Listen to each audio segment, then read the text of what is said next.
रिश्तेदारियों में बहुत औपचारिकताएं होती हैं मेरे भाई। रिश्तेदारी में ऊंच नीच की बातें होती हैं। रिश्तेदारी वो होती है, कोई मुझसे पूछे कि रिश्तेदारी महान होती है या दोस्ती, तो मैं पुलक सागर कहूंगा रिश्तेदारी छोड़ सकता हूं, लेकिन दोस्ती सबसे बड़ी चीज हुआ करती है।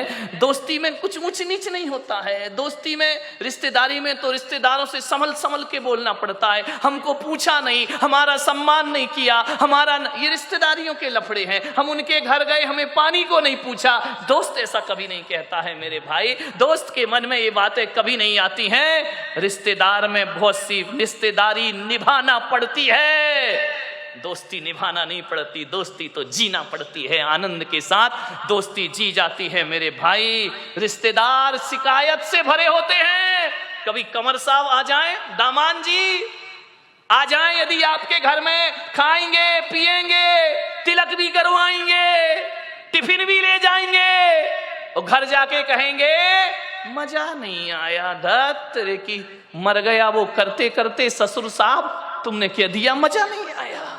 विचार करिए, ये रिश्तेदारियां होती हैं। और दोस्ती तो वो होती है, यदि दोस्ती का आनंद लेना है तो नारायण कृष्ण सुदामा के चिवड़े का आनंद लिया करते हैं, जो 56 भोगों में आनंद नहीं आया करता है। दोस्ती बड़ी आनंद प्रदायक होती है। आपसे एक निवेदन है, मैं जहां तक सोचता हूं कि अब्दुल कलाम को यदि गलत संगति मिल जाती तो मेरा पूरा विश्वास है कि अब्दुल कलाम लादेन बन गए होते, और लादेन को अच्छी संगति मिल जाती तो लादेन अब्दुल कलाम बन गया होता। ध्यान रखिए, राम को अच्छी संगति मिली, वो महान हो गए। यदि रावण को अच्छी संगति मिलती तो रावण भी राम बन के खड़ा होता, और राम को गलत संगति मिलती तो राम रावण बन गए होते। मेरे भाई, आपसे मैं यही निवेदन करना चाहता हूं। आज यदि मैं इस ओहदे पर आके पहुंचा हूं तो इसमें मेरे जीवन में सबसे ज्यादा हाथ किसी का है तो दोस्तों का हाथ मेरे जीवन में है। मान्यवर सोचिए, अच्छी संगति करो। मालूम है, गंगा जैसी नदी में यदि नाली का पानी मिल जाए तो कहते हैं कि नाली का पानी गंगा जैसा पूज्य हो जाया करता है। गंगा में नाली का पानी मिले तो वो गंगा जल हो जाया करता है, और गंगा जल को यदि नाली में डाल दिया जाए तो वो गंदा जल हो जाया करता है, वो अपवित्र हो जाया करता है। संगति करो तो गंगा जैसों की करो, जहां जाकर के हमारा ये गंदगी में शरीर पवित्र हो जाए। एक कोयले की बोरी में, कोयला जानते हैं, मैला है क्या, बड़ा कठिन है, कोड़सा है, यही कोड़सा, हाँ चलेगा, बहुत कठिन है भाई। यदि उसके बोरी गोनी उसमें यदि शक्कर भर दी जाए तो शक्कर काली हो जाती है। मेरे भाई ध्यान रखना, इस संगति का फल हुआ करता है। मैं आपसे निवेदन करता हूं, दोस्ती के रिश्ते को पवित्र रखना है, पावन बनाना है, तो जिससे भी दोस्ती का रिश्ता बनाओ, बनाने से पहले एक कब्रिस्तान अपने हृदय के कोने में जरूर बनाना। ध्यान रखना, बाहर के कब्रिस्तान की बात नहीं कर रहा हूं, अपने हृदय के कोने में, अपने मन के कोने में एक कब्रिस्तान जरूर बनाना। और ऐसा कब्रिस्तान जहां हम अपने मित्र की बुराइयों को दफना सके। ध्यान रखिए, उनको जमी दोज कर सके। हर मित्र में अच्छाई और बुराई दोनों हुआ करती है। मेरे भाई, आपसे निवेदन है, यदि दोस्ती को अच्छा रखना है तो मित्रों की बुराइयों को सीने में दबा के रखना पड़ता है। ऐसा कब्रिस्तान जहां हम मित्र के दोषों को छिपा सके, बहुत कठिन काम है। प्रशंसा करना बहुत आसान है मेरे भाई, कमियों को छिपाना बहुत कठिन काम हुआ करता है। अरे किसी व्यक्ति में कोई कमी है, उस कमी को यदि छिपाना है तो इतना ही कठिन है जैसे कोई जहर का घूंट पी रहा हो। मेरे भाई, हम दूसरों की कमियों को उजागर बहुत जल्दी करते हैं। दोस्त कैसा होना चाहिए? एक वो होती है ना ढाल, तलवार के साथ। ढाल जो होती है वो हमेशा पीठ के पीछे रहा करती है, पीठ पर लगी रहती है।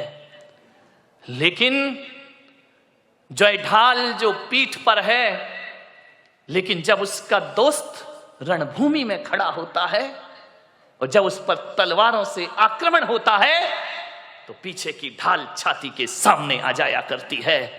दोस्त वैसे ही होना चाहिए कि बुरा अच्छे दिनों में तो दोस्त पीछे रहे, लेकिन बुरे दिनों में ढाल बन करके दोस्त को आगे आना चाहिए, दोस्ती का रिश्ता निभाना चाहिए, ढाल बन करके खड़े हो। संगति का जीवन में बहुत फर्क पड़ा करता है।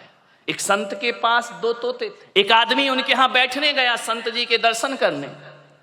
दोनों तोते अलग अलग पिंजरे में बंद थे। अब जैसे ही पहुंचे तो एक तोता बोला, आइए, राम राम, स्वागत है आपका, स्वागतम, आइए बैठिए।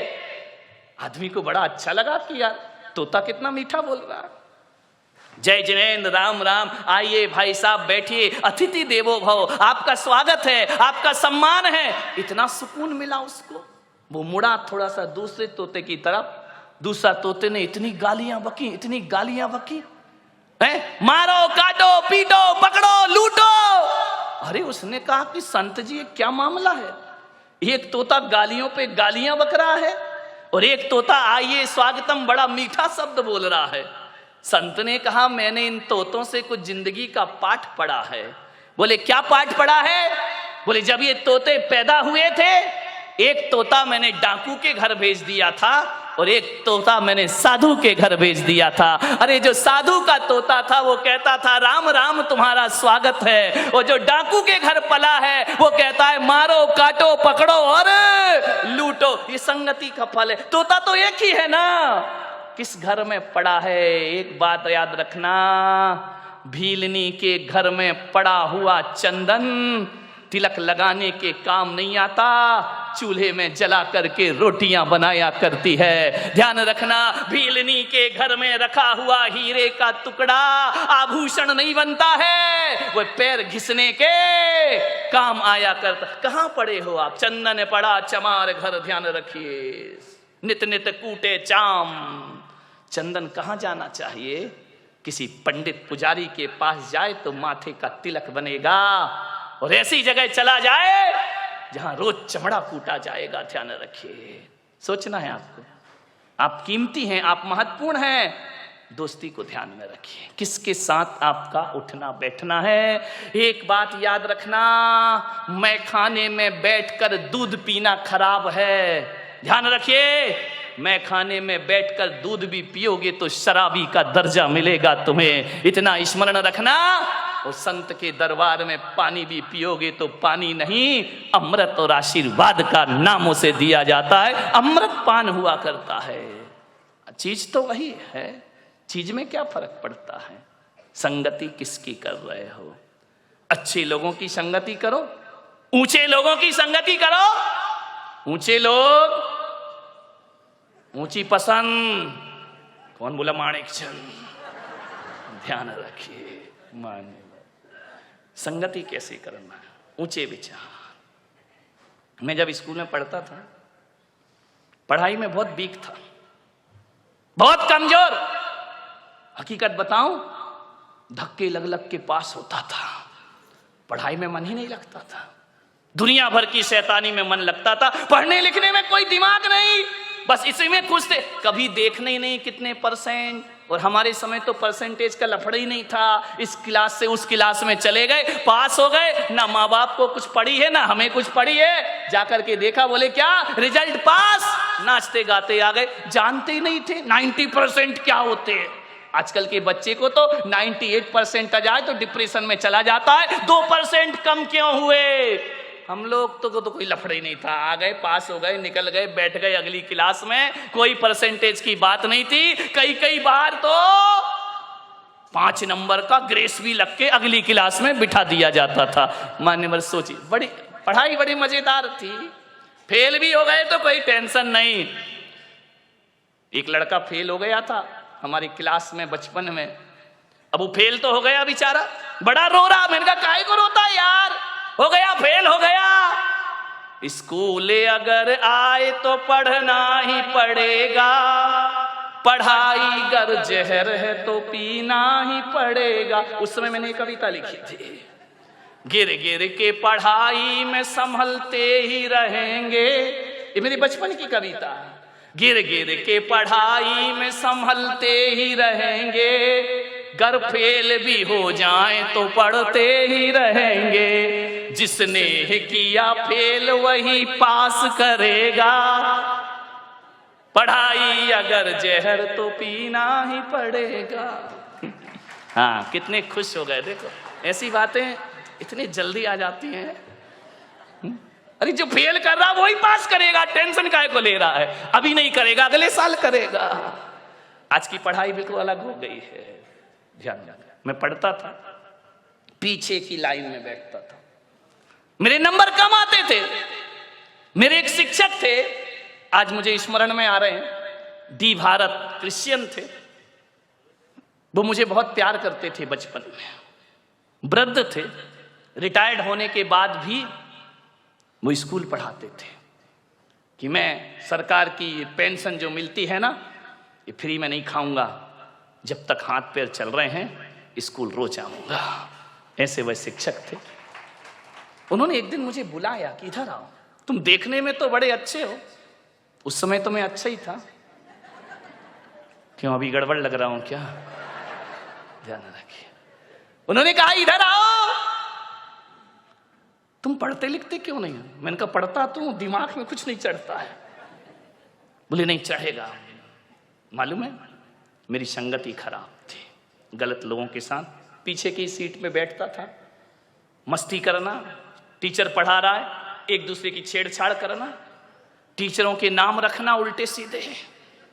अब स्कूलों में तो यही होता है, और क्या करोगे? उनको चिढ़ाना, उनकी नकल करना, वो चले गए तो ब्लैक बोर्ड में उनका चित्र बनाना, चित्र बना रहे सर का बन गया बंदर का।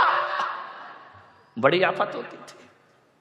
उन्होंने कहा इधर आओ, देखने में बड़े अच्छे हो लेकिन काम तुम्हारे बहुत गड़बड़ है, पढ़ाई में आगे बढ़ो। मैंने कहा मैं नहीं लगता मन। स्कूल क्यों आते हो? माँ बाप भेजते हैं, आना तो मैं बिल्कुल नहीं चाहता हूं, लेकिन अब भेजते हैं तो भेजते, मैं करूं क्या? उन्होंने कहा इधर आओ, तुम्हारा पढ़ने में मन लगेगा। मैं 8th क्लास तक बहुत घटिया नंबर से पास होता था, बड़ी मुश्किल से। उन्होंने मुझे कहा आज से मेरा आदेश है, तुम पीछे की सीट में नहीं आगे की सीट में आकर के बैठोगे। पीछे की सीट पे वही बैठता है जो पढ़ाई से जी चुराता है, जो क्लास में मस्ती करना जानता है। ये आगे की सीट में जितने लड़के बैठे सब इंटेलिजेंट बच्चे हैं। और बेटा मैं कहता हूँ आज से होशियार बच्चों के साथ रहो, तुम्हारा सोच बदलेगा, तुम्हारा चिंतन बदलेगा। मान्यवर मुझे नहीं मालूम था उस समय, तो मुझे मजाक लगा कि क्या बकवास कर रहे हैं। 1 साल 2 साल जब मैं आगे की सीट में मैंने बैठना प्रारंभ किया, मेरे दोस्त थे अच्छे, उनके नाम मुकेश, प्रशांत, ये सब मेरे छोटे छोटे दोस्त थे, साथ पढ़ता था। वो क्लास में अव्वल दर्जे में पास होते थे। मान्यवर जो 3rd डिवीजन में मैं पास होता था, पासिंग मार्क, उन लड़कों की संगति करी, मेरे 60% नंबर आना प्रारंभ हो गए। क्योंकि वो लड़के मौज मस्ती नहीं करते थे, वो करते थे समय पर, लेकिन पढ़ाई के समय पढ़ाई। उनके साथ रह रहकर मैंने पढ़ना सीखा। मैं कहता हूं कि 2-3 साल की उस साधना में मेरे क्लास में अच्छे नंबर आने लगे। मान्यवर जिन लोगों के साथ जैसी संगति वैसी मति, ध्यान रखना, जैसी संगति करोगे वैसी मति हो जाएगी। आज मैं जो कुछ भी हूं, आज मैं बोल पा रहा हूं, मैं महाराज भी बन गया तो मुझ में इतना दिमाग बुद्धि नहीं थी, आज ईमानदारी से स्वीकार कर रहा हूं। लेकिन बोलने की कला यदि मैंने किसी से सीखी है, चिंतन सीखा है, तो तरुण सागर महाराज के साथ रह करके मैंने सब कुछ सीखा है। आचार्य गुरुवर पुष्पदन सागर जी महाराज के बाद यदि मेरे जीवन में किसी का सबसे बड़ा उपकार है तो तरुण सागर महाराज का उपकार है। 3 साल उन्होंने मुझे पढ़ाया लिखाया, योग्य बनाया, उन्होंने मुझे चिंतन सौंपा। मान्यवर कोई कैसा भी कुछ भी कहता रहे, जो जैन समाज में तरुण सागर ने चिंतन परोसा है, कोई मुनि इतना बड़ा चिंतन इस देश में नहीं परोस सका, जिन्होंने देश के जैन धर्म को जन धर्म बनाने का। आज मैं दुखी हूं, क्योंकि उनसे मेरा केवल इतना ही रिश्ता नहीं है कि वो मेरे अग्रज हैं, मेरे बड़े मुनि हैं, मैं उनके संग में दीक्षित हूं आचार्य महाराज से। आज ऐसी आवाज जिसने जैन धर्म को पहचान दी, आज दिल्ली में वो आवाज लड़खड़ा रही है मेरे भाई। आज वो बीमार हैं, आज वो अस्वस्थ हैं। हकीकत में कहूं तो मेरा मन स्थिर नहीं है कि जिसने मुझे सब कुछ दिया, आज इतनी सी उम्र में वो साधु लाचार है। मैं यही कहूंगा पूना वालों से कि अपने घरों में ईश्वर से प्रार्थना करें कि तरुण सागर की आवाज दबना नहीं चाहिए, वह हमेशा आगे बढ़ती रहे। और मैं तो आज ये कहता हूं कि भगवान, हम जैसे साधुओं का क्या है, मेरी भी उम्र यदि उन्हें दे दी जाए तो पुलक सागर वो करने को भी तैयार है। उनका जीवन वो समाज की धरोहर है, विरासत है। उन्होंने देश को एक सही दिशा दी है। उन्होंने मेरे से कभी छोटे मुनि जैसा व्यवहार नहीं रखा। उनके साथ बहुत से साधु रहे। हमारे संघ में जो भी दीक्षित हुए, ट्रेंड होने उनके ही पास जाते हैं। सबसे ज्येष्ठ साधु हैं, जो भी गए सबने सीखा। लेकिन तरुण सागर महाराज आज भी बोलते हैं कि पुलक सागर, जो तुमने ग्रहण किया वो कोई भी साधु मुझसे ग्रहण नहीं कर पाया है।